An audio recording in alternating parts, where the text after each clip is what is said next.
Aphoristic appendage to On Truthtelling. 451 to 500. 451. Every living organism exploits its surroundings. Here lies original sin. 452. Be assured that human beings can be conditioned to feel guilty about everything and anything. Christianity started this and we're still not finished with it. Indeed, it's even possible to imagine a day we'll feel guilty about nothing less than our very presence on the planet. How we'll be able to get rid of our guilt then without getting rid of ourselves is a question that doesn't easily bear dwelling upon. 453. The social instinct, bond, or contract is so strong that, under certain circumstances, it can lead one to welcoming death on an individual, institutional, or collective basis. 454. Perhaps one explanation for the expansion and longevity of certain beliefs is their having, besides some key narrative and core principles or concepts of great range and depth, secondary aspects that may be eliminated, modified, or simply avoided by adherents who, for diverse reasons, are not receptive to them. 455. No instinct is stronger than the social for the simple reason that it can count for more than survival. 456. The social instinct is 24/7 or almost, the sexual sporadic or episodic at best. 457. A. What is your endgame with these aphorisms? B. Most people want to analyze, comment, and critique locally. I want to do this globally. 458. The social is deeply tied up with identity. Wherever the second is lacking, so is the first. So it is that whoever is not identified as being one of us, whoever is the enemy, whoever is viewed as being a product or tool and little else, lose their so-called human rights, whatever the case may be elsewhere or among others, and often their life. 459. Jean-Jacques Rousseau's basic idea was that the human race started off in a state of innocence, which he identified as primitive society, and was corrupted by civilization. Basically, what he did was follow the biblical account, Garden of Eden, original sin, fall from grace, etc., only update it with philosophical argument. 460. A modern-day parable, he'd thought of himself as a good person. He'd forgotten his sins. People liked him. He rose in the world. Then one day he had enemies. They exposed his sins. He tried to repent. But what he said came across as false or, if not false, certainly not sufficient to excuse him from public condemnation and possibly a criminal sentence. He suffered of course, but so did his family. After he died, they still suffered. Collateral damage, as it was later called by some people. 461. They say a revolution devours its own children. So does Mother Earth, every day. 462. If we become friendly, really intimate with death, then why should it come like a thief in the night? 463. What in a leader can be responsible for extraordinary successes can also be responsible for enormous losses, namely, an unshakable self-confidence. 464. In the area of morality, a powerful example or illustration, even if only mythical, or, perhaps, especially if mythical, will have a far greater impact than argument when it comes to modifying the behavior of the majority of people. 465. A. Beware those who condemn too quickly, my friend, for surely, it's not the milk of human kindness they have flowing in their veins. B. No, but maybe they have the call of justice ringing in their hearts. A. Ringing in their ears, perhaps, but in their hearts. Anyway, let's just say you're right. Then it seems to me there's an eternal dynamic in which justice springs out of injustice and injustice out of justice. B. The two are completely opposite. A. Idealistically speaking you're right, but realistically speaking you're wrong. B. And what about this distinction between ideal and real? It seems to me you're against all oppositions. A. Yes, I'll admit the ideal crosses over into the real and vice versa. So maybe we're both right. B. A completely unsatisfactory conclusion. A. Have you ever heard of a completely satisfactory one? B. Yes, 2 + 2 = 4. If that's not satisfactory, let me put forward some highly successful theory as an example. A. A theory can always be overturned by more information, more observations, etc. B. This conversation is going nowhere. So, I'll go back to my original question. Have you ever heard of a completely satisfactory conclusion? B. I've heard of the completely satisfactory conclusion of killing one's opponent. That won't do in your case, my friend, for although you're hostile to what I'm saying, you have the milk of human kindness, as I believe, flowing in your veins. 466. How to describe prehistory in a few words: speed, strength, size, stealth, savagery, super senses, and saber-like teeth and claws slowly being matched and then put to shame by tools and teamwork of ever-increasing sophistication. 467. Once human beings had fire in their possession, it was as if the universe had made a decision. 468. The fact that philosophers keep coming back to the question, what is philosophy, shows that philosophy is fundamentally the problem of itself, but not in the sense that this problem has to be or should be solved, except in the paradoxical sense of its acquiring direction and meaning by trying to do so. No, it's only in the sense that there is no final answer to the question of what it is or, for that matter, what anything is. 469. The two main political factions look at the violence committed by the other side or even slightly associated with it and try to make the case that it's the worst. What silliness, or, at least, what silliness this would be if violence were truly the issue at stake. 470.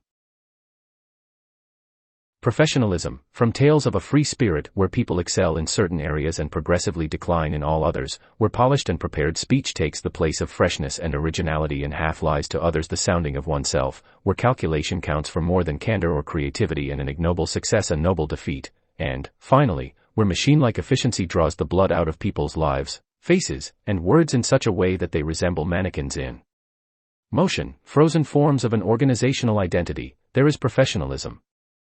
471. Has anyone ever noticed the striking resemblance between party politics and team sports? In both cases, one supports one side and fights like the devil to win every match. Of course, this may go on for many years. But it's also possible that, for whatever reason, one ends up playing on the other side of the field. Then one of course fights like the devil to win every match against those one formerly called one's friends, teammates, comrades in arms, etc. Has anyone ever noticed that lifelong loyalty is not a featured part of the ethic of either one of these two activities? 472. How difficult it is to realize that our interpretation of things is a folding out from ourselves of a particular worldview that has already been folded in. 473. Oh, to think that every day in the past was once as bright and new as any day today and now can only be seen as if through a glass darkly. 474. If every person, particularly at the end of a long active life, were put on trial and, by virtue of the most searching inquiry, made to reveal all that was worst about their character past and present, public and private, then not even the most honored man or woman would escape a blow to their self-esteem that, to any onlooker with a heart, would seem to be an act of utmost cruelty. 475. Today's society warehouses the old, and it presumably does so with a good conscience, in places called senior citizens' homes as if they wanted nothing more than to be away from young people. 476. Child, angrily, I didn't ask to be born. Parent, yeah, you didn't apply for it like I did. 477. Maximizing the sins of one's opponent or enemy and minimizing one's own constitute the greatest sin that humanity perpetrates in its bid to bring enlightenment to all. 478. There is much that we gainsay, much that we critique and condemn, that in subterranean ways offers up something by no means unrelated to pleasure. 479. There's virtually no position in philosophy that, if one looks hard enough, doesn't allow for the discovery of new arguments to prop it up. 480. Given that nothing is closer to us than our own thoughts, if they become our enemy, it's likely we'll have to confront a long-term, insidious, and debilitating foe. 481. It's possible there are people who live their whole life without sin, but, if so, they are far from being tormented saints who've had to overcome themselves. 482. 2,500 years of philosophy and numerous philosophical systems have provided ample material for what can only be described as the fashionable and partisan elements of this activity. 483. Things are so complex and contradictory that a great simplifier will always be welcome. Indeed, if he comes along in troubled times and offers some speedy solution, he will be given nothing short of, and sometimes much more than, a hero's welcome. 484. The greatest, most desired, most common, and most subtle falsehood is that wherein it is said that the truth of such a matter is at bottom a simple affair. 485. Truth is idealized as being absolutely identical to itself. In practice, however, it wars against falsehood in a way that makes these two opposites forever interpenetrate and overlap themselves. 486. Honored in one corner, hated in another, has there ever been a person in high position who has escaped this fate? 487. Student, what did Wittgenstein mean by the unsayable? Professor of philosophy, yes, there's much to be said on this matter. Let me begin by 488. If one were to do a survey of all the positions taken up over the last 200 years on various subjects and in various fields, if one were to take note of all the arguments put forward that support these positions and that seem to be presented in a rigorous, conscientious, and thorough way, then one must surely reach the conclusion that argumentative certainty is one of the most tenacious and inexpugnable illusions we have. 489. What is the trompe-l'oeil of argumentation? That the latest argument, seemingly irrefutable, seemingly so in step with the times or, for that matter, all time, can't be other than the last word on the subject. 490. Philosophy's eternal predicament is that it must be both highly conservative and highly liberal, highly conservative in its commitment to perpetuating itself, highly liberal in its commitment to challenging and even risking itself. Note, it's not a question of one being beneficial and the other not. The eternal predicament of philosophy is its condition of possibility. 491. Think of it. If the people we criticize in any way, shape, or form were able to be in our company at every moment and interrupt, rebut, and criticize us, it's quite likely we'd either be driven crazy or forced to adopt a strict rule of silence. 492. Map all the concern that you have for yourself onto others and they should not be any more mysterious in their innermost depths than you are to yourself. 493. Yes, the herd means much to the animal who belongs to it, but when one of them is taken down by a predator, the others look on indifferently. Or, so it seems, for it could be that what's in us is also in them, only muted, concealed. 494. When we're young, every moment is like an invitation, a seduction.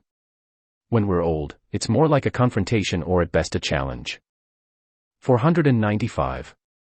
Whatever threatens one's interests can easily lead to moral or ethical blind spots. Or, to put it another way, finding expedients to avoid having a bad conscience is part of the human condition.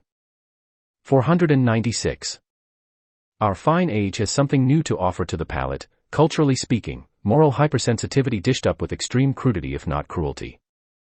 497. While philosophy, as opposed to science, tends to go around in circles, it has one advantage over the other in that its major texts never go out of date. In short, good reading is there for those who cannot do without it. 498.